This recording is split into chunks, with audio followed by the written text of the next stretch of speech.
As you're reaching the end of your semester, you might be trying to decide what's best to do with your courses. I'm going to suggest archiving your courses, but before that, we need to do some house cleaning things before.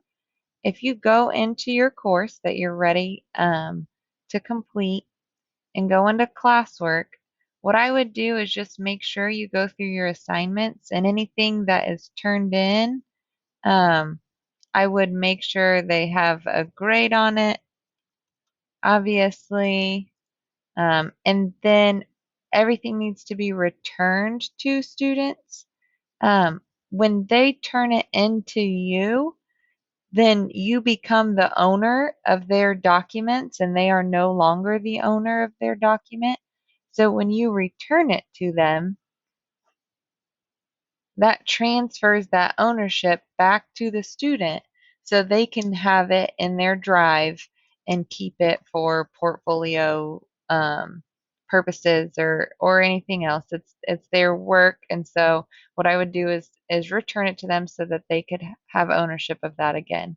Then I would go back to your menu and then into your class. And then the next step, after you have all your assignments complete, everything's graded, everything's returned to students, is go into People and click on this. This will highlight all of your students in your class, and then click Actions and remove them. So you're going to go ahead and remove all the students from the class, and then go up. I guess I could go ahead and do that. Remove. You're going to get a Are you sure? I'm going to go ahead and remove her. Then I'm going to go back to classes, and then these top three dots, I'm going to choose to archive.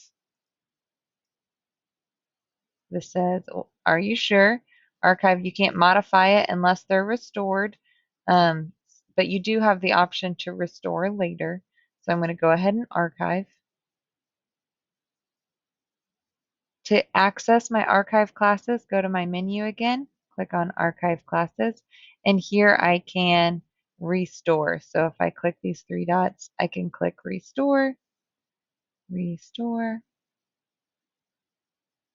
and then it will show up again in my classes. What I would do is, or what I would suggest is um, archiving your course, and then when you create a new course, so I could go into a different course and just show you when you go to create a classwork, you can, whoa, got a little click happy.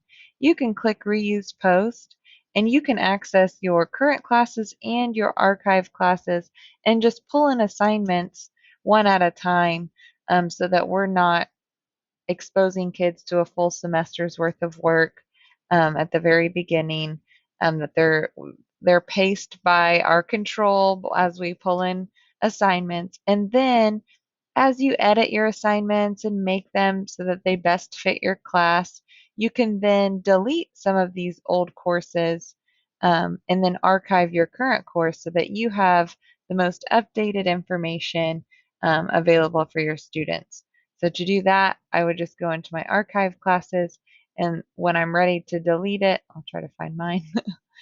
You just delete the course. So you're not getting 100 archive courses. You might just have the ones that you want to save.